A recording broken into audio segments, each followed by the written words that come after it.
Hi, this is How to Get Your Stuff series. Yes, so let's get into it. You want to know how to get your stuff. You want to be like the prodigal son in the Bible that awoken out of his stupor and realized his rightful place on the throne in the kingdom of our God. He remembered that the servants were living better than him, even though he went and spent and wasted everything that the Father had given him. He knew that he could always return and be received with gladness, with a glad heart, and he did. So there's one particular scripture that I want to expound on today, and this is a good way to start your journey to recognize that you can have all that you want, that you can be the person that you want to be, whether you want the successful business, the successful marriage, whatever particular relationship that is heavy on your heart, in your mind, that you would like to restore, to build up, to make it more loving and kind, or whether you have, like I said, a great business adventure. You have that entrepreneurial spirit. You're ready to just see things take off and just have, the best things in life. Maybe you want a bigger home. Maybe you want to purchase a home. Or maybe you want, it necessarily have to be a home. It could be an apartment building. You want a complex. You want a rental property. Whatever it is that you want. Whatever the desire of your heart is, you can have it. And this is what I would admonish you to do daily, moment to moment, whenever it comes across your mind. This is found Philippians 4:8 in the book we like to call the Bible, which is, I like to say, is the acronym for basic instructions before leaving earth, and how to make it practical to everyday use, everyday life. I know we go to church, we hear the word, we get inspired. I don't necessarily myself have anything to do with organized religion, but to each his own. I'm not here to judge. I just know it wasn't for me. The teachings or the way it was interpreted, I don't no longer agree. I see the Bible as a teaching of how to utilize your mind, that it is all psychological, that the world is mental. So with that being said, here's the scripture.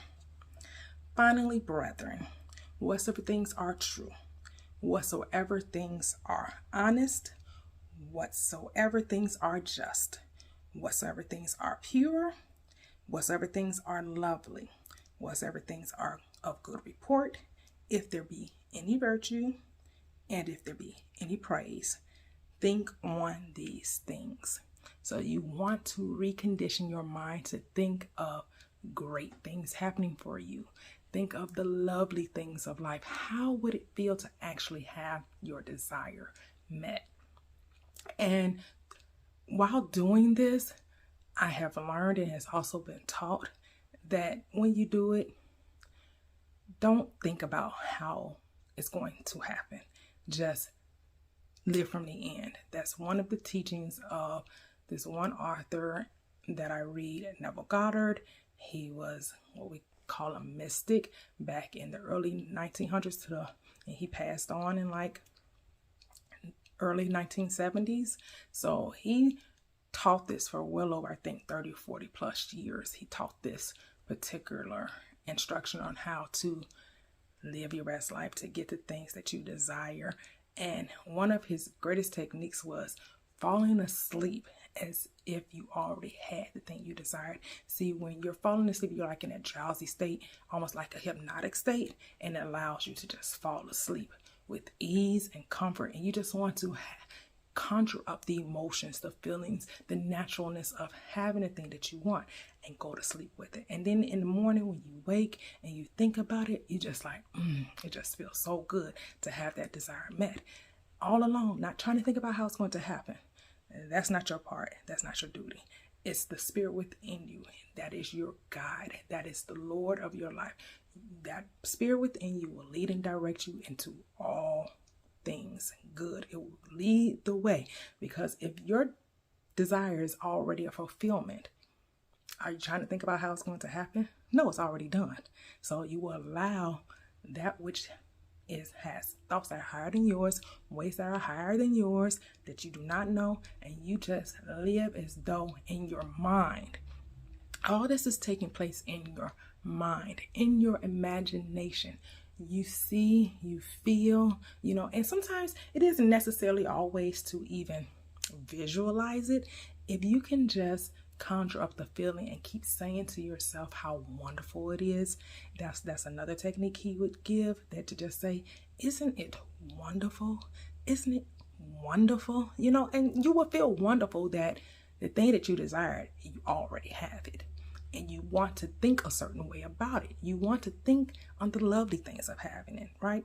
You want to see the purity of it, the wonderfulness of it, the completion of it. You want to give praise for already having it, being thankful and grateful for already achieving it.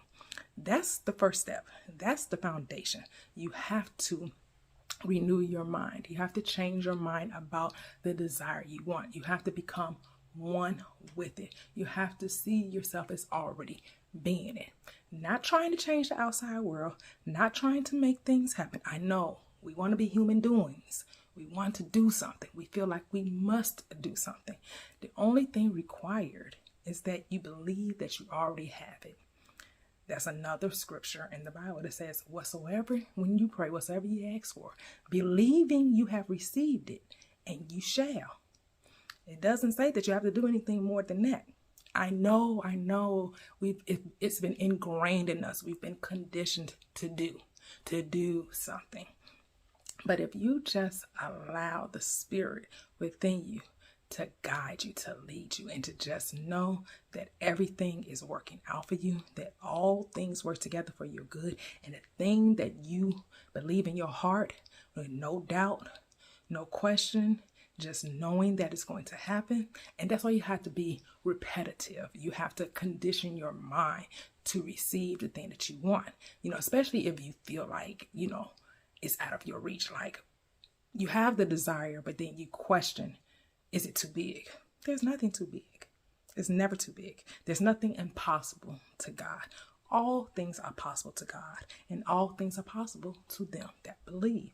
So you and God, you and the Father are one.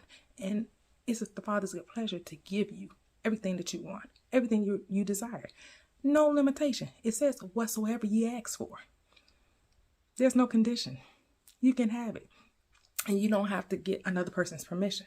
You don't have to go talk to your pastor, your mother, your spouse, your children. You don't have to get anyone to co-sign your desire. All you have to do is accept it. Accept it as something that's already taken place. We'll continue on this journey, but this lays the foundation. You have to recondition your mind and think of the lovely things. You have to think on the honest things, the just things, the pure, the lovely, the good report, the virtuous, anything that's praiseworthy. These are the things that you give your mind and your thoughts to, you lend your heart to, you allow it to become a part of you. And you have to do this daily.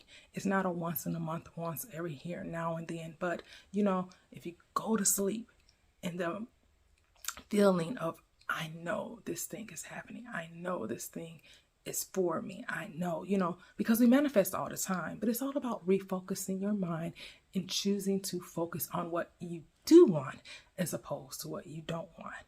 And this lays the foundation. Changing the way you think by choosing to think of these wonderful things. Thinking wonderfully, joyfully, happily, thankfully about your desire. And with that being said, maybe the video may be a little bit way too long, longer than what I wanted it to be, but that's okay, because we're going to get our stuff. Get your stuff. Get my stuff. We're going to live our best life ever. With that being said, have a great and blissful day. And beloved, I wish above all things that you prosper and to be in health, even as your soul prospers.